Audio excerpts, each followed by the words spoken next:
Posso fazer a pergunta? Bom, olá a todos. Obrigado pela apresentação. Fala o nome. Vanderlei Tamay, sou aposentado pela Eletropaulo, N hoje, e agradeço aí a apresentação, foi maravilhosa. Eu vou fazer uma pergunta que é o objetivo que a maioria das pessoas colocam em redes sociais, questionam. Nós somos da Enel, por exemplo, nós tivemos a mudança do IGPD para o IPCA este ano, né? Vai refletir em junho do ano que vem, uma parte do IGPDI, que está negativo, e a sobra o IPCA. Talvez a gente tenha aí uma correção salarial, talvez em 3%, o IPCA deve ser 5%, reduzindo, estou fazendo mais ou menos próximo disso, 3% de aumento, e está refletindo aí um aumento aí, pela inflação médica, de 12,9%. Quer dizer, 13 menos 3 vai dar 10% de aumento. Vai nos 2 dígitos, o Secato falou para tentar fazer um só, né? Então, 10% de aumento, muita gente vai pular fora dos planos. Já estão saindo, esse aumento que deu no plano, acho que deve ter sido de novos funcionários, acho eu.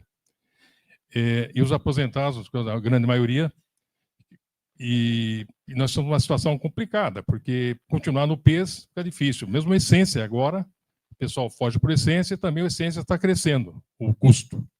Então, o pessoal está saindo dos planos. E interesse, eu acho que não é ninguém sair do plano. A fundação não tem interesse, certo?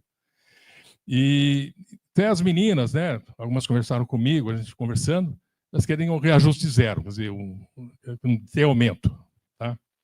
Então, vendo a apresentação dos níveis de 1 a 6, eu vi que do nível 4 ao 6 tem uma sobra de 350 milhões.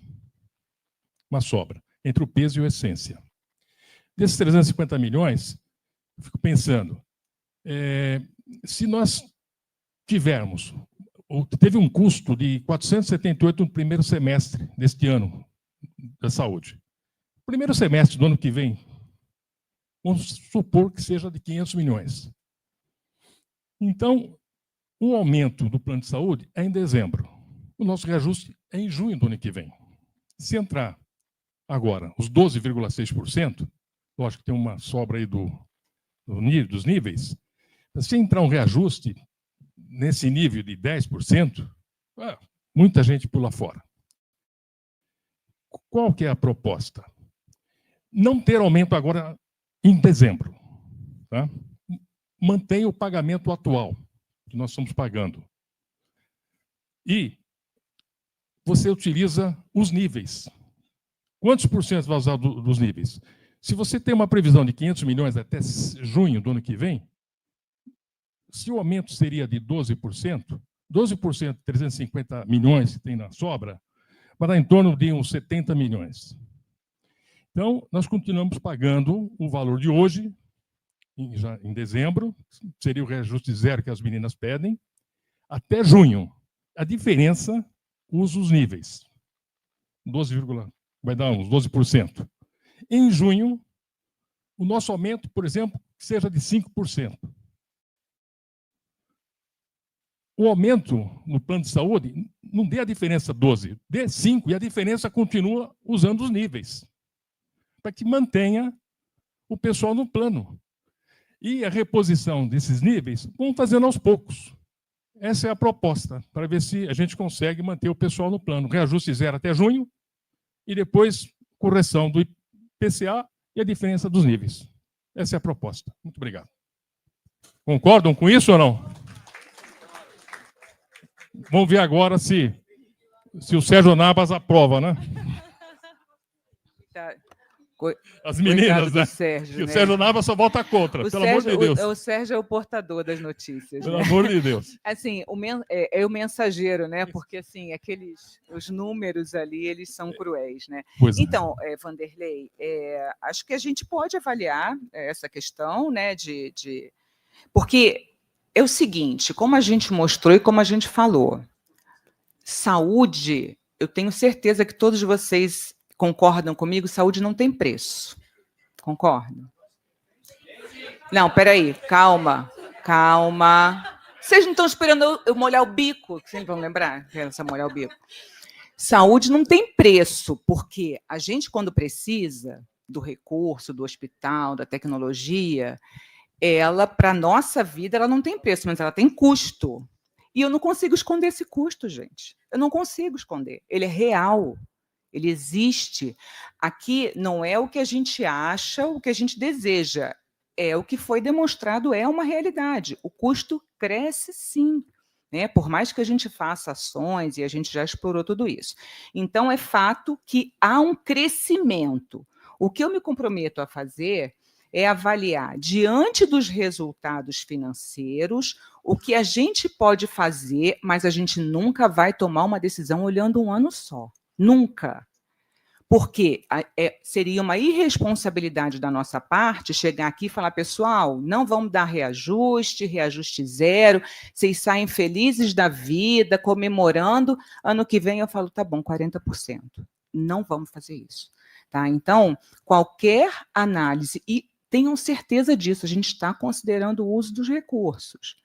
Mas qualquer uso de recurso vai ser feito com responsabilidade, olhando não só um ano, mas olhando o reflexo nesse ano e nos anos subsequentes. A Anne mostrou um gráfico ali, que é o seguinte, se você puder colocar de novo, Anne, porque quando o reajuste é um balanceamento de despesa com receita.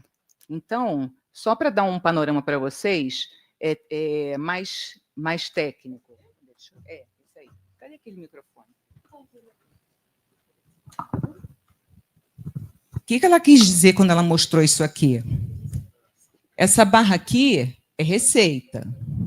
Essa barra aqui é despesa. Quando eu dou um desconto, eu mexo na receita, mas o desconto não interfere a despesa.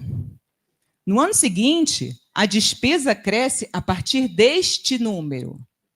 E aí, o meu desconto está maior. A despesa para o outro ano cresce a partir desse número, não desse. Então, o que a gente está demonstrando aqui, o desconto só afeta a receita, mas não afeta a despesa. A despesa vai continuar crescendo no patamar original. E quando eu projeto isso no longo prazo, que a gente quis mostrar aqui, se eu não tomo cuidado quando eu for avaliar o desconto, chega um momento que eu posso ter que dar 45% de reajuste. Tá? Então, é esse tipo de análise que a gente vai fazer, mas a gente vai sim considerar a sua proposta de olhar o reajuste no meio do ano. Acho que a gente pode avaliar dentro o resultado. Tomara, gente, que feche o ano positivamente, está melhor do que no ano passado. Tá? E a gente está aqui, a gente chega a ter que torcer, tem que virar uma torcida isso aqui, né? Para realmente os números continuarem sendo positivos. Tendo resultado superavitário, a gente sim se compromete com modelos. Esse é uma alternativa, sim, que a gente pode avaliar. Né? Vamos dar o reajuste no meio do ano, ao invés, já que os benefícios crescem lá, pode ser. Mas uma coisa que eu quero deixar bem clara, a gente vai avaliar, mas a gente vai olhar isso com muita responsabilidade, porque eu não posso usar todo o recurso num ano e no ano seguinte dar uma paulada para vocês, porque a gente tem que pensar na sustentabilidade, tá bom? E tentar ver se a inflação médica também entre no cálculo do IPCA, né? Aí já seria outro assunto, né? Quer dizer, IPCA 5 e inflação médica 12. Obrigado. Próximo agora. Boa tarde, Ricardo falando. O Gentil já falou muita coisa aqui, mas eu queria aproveitar a ocasião para perguntar o seguinte, né? Já ocorreu nas últimas décadas, comigo e minha família, na demora para fornecer senha. E a mais recente, o mês passado, né? Fui fazer um exame e aí o balconista do laboratório, no caso Delboni, pediu a senha. E ela demorou um tempo tal que... Aí eu falei, olha, não dá mais, está demorando. E ele falou, ó, não dá, se não sair rápido, não haverá mais tempo hábil para fazer o exame. Resultado, o exame foi cancelado aquele dia, e eu tive que fazer na outra oportunidade. O que isso acarreta? A gente marca consulta com o médico e aí fura muitas coisas, além do próprio dia que você tem que ir lá e voltar novamente, né? Aí eu dei uma ideia, mas quando a gente marca o exame, há uma semana antes, a própria atendente já não podia fazer isso, né? Ele falou, a atendente não tem condição de fazer isso.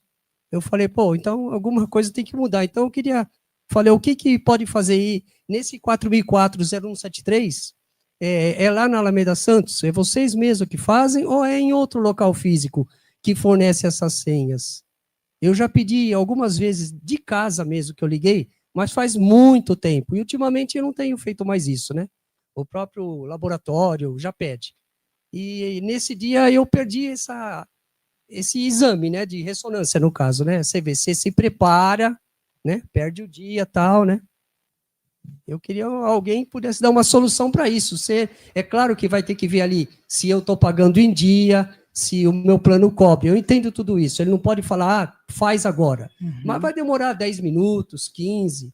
Mas aí, mais de meia hora, quando eu vi, já não tinha tempo hábil do médico, o executante, fazer o exame.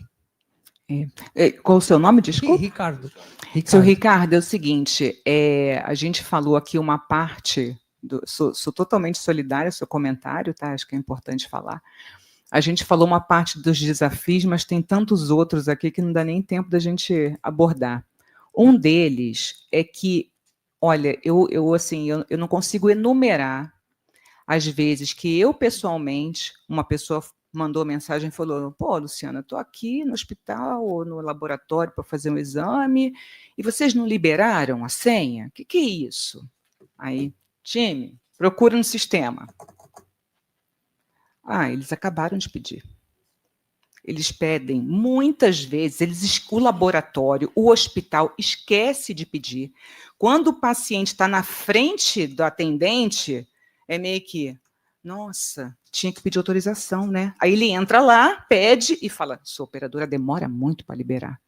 Tem tempo, gente, tem prazo, tem protocolo. Então, assim, isso, claro que é uma realidade. E o que a gente está fazendo para tentar reduzir esse tipo de incidência?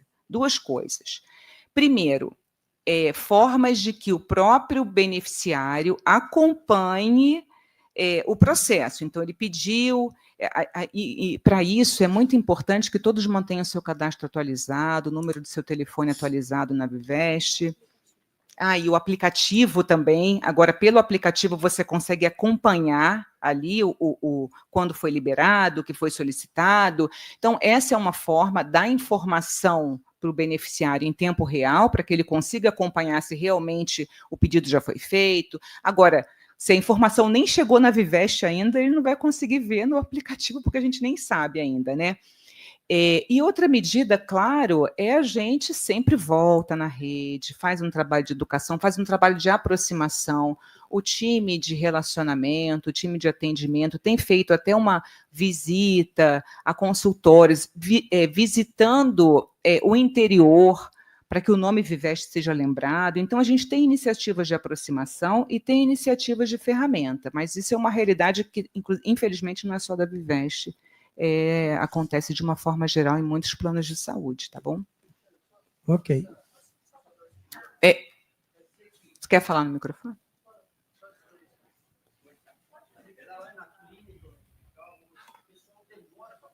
Às vezes, sim. Às vezes, sim. Às vezes, sim. Eu recebi, a última que eu recebi, a pessoa falou, poxa, meu pai tem uma cirurgia amanhã e vocês não liberam. Ele acabou de falar com o médico dele, o médico falou que vocês não liberaram. A gente entrou no sistema, o médico tinha acabado de pedir. Ou seja, na hora que o paciente ligou e falou, tudo certo para minha cirurgia amanhã, ele deve ter pensado, caramba, tem que pedir autorização. Então, isso acontece muito, gente, muito, tá? Não é com todos, tá? Então, a gente sabe que alguns seguem corretamente, porque nós, na Vivest, as operadoras de saúde têm prazo para liberar. Eu não posso ficar com uma guia presa sem liberação. Algumas são liberadas automaticamente, é um bom percentual, né, Rê? Sim, não sei se liberou. Liberou. O maior percentual é liberado automaticamente. Então, tem assim, os principais exames, né? Mas tem exames que necessitam de diretriz de utilização ou procedimentos cirúrgicos, aí esses não são liberados automaticamente, né? Automaticamente, que eu digo passa pelas regras de elegibilidade para ver se está vigente, etc. Se aquele prestador pode fazer tem contratado aquele exame ou aquele procedimento, e aí ele é liberado, né, que a gente chama automaticamente. As demais precisam de análise técnica, mas mesmo as que necessitam de análise técnica, tem o prazo regulatório, E o nosso prazo regulatório, o nosso prazo para liberação regulatória está em cerca de 40% menor que o prazo regulatório oficial. Então, nós liberamos as guias em cerca de 40% mais rápido do que o geral. O que eu queria... Só um segundinho. O que eu queria pedir para vocês, né? Tem o Bem Saúde Viveste, que é o aplicativo da Viveste. Agora, vocês conseguem entrar ali tem autorizações. Quando você entra em autorizações, tem todas as guias que foram, todas as autorizações que foram solicitadas para vocês. Então, se você vai lá, foi fazer a sua, ou vai fazer a sua ressonância, né? Tá marcada para amanhã. Você pode entrar hoje, você vai olhar lá. Se não tiver a sua ressonância solicitada, não vai estar aparecendo lá. E lá você consegue ver todos os passos. Solicitado pelo prestador, autorizado pela Viveste, negado, se for uma negativa, negado. Você consegue entrar e pedir a carta de negativa. Então, tudo isso... Então, isso é muito importante, porque se vocês perceberam, aconteceu com a nossa gerente de regulação. Ela foi no prestador, aí a moça, a atendente falou para ela, mas a Viveste está demorando muito para liberar. Ela olhou no aplicativo, ela falou, mas você já solicitou? Aí ela falou, não, você não solicitou. E mostrou o aplicativo.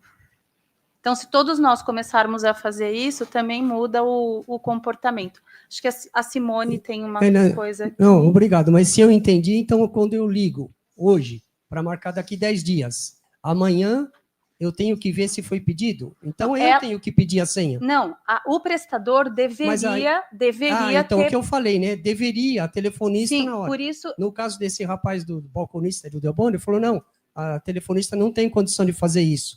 Eu falei, paciência, né? Então, pede minha senha, e eu faço a outra semana que der. Ele falou, tudo bem, vale por 30 dias a senha. Aí eu consegui fazer na outra semana, mas... a gente tem feito reorientação para os prestadores então, sobre fazer isso, tá? novamente, né? No caso... É na clínica, Existe a possibilidade de nós priorizarmos o atendimento quando a pessoa está no local. Inclusive, é uma marcação, se o recurso coloca a pessoa no local, quem faz análise para liberação de senha tem como visualizar e priorizar. Aí, claro, nesse caso, a pessoa não pediu na hora e provavelmente também não sinalizou. Qual é a dica? Liga para nós e menciona que vocês estão no local, porque a gente consegue priorizar para que vocês não percam o dia do exame, porque já foram até o local, já organizou a agenda, enfim. Então, a Viveste também dá todo esse suporte para vocês, para tentar, de fato, reduzir esse impacto que a gente sabe que atrapalha bastante. Tá?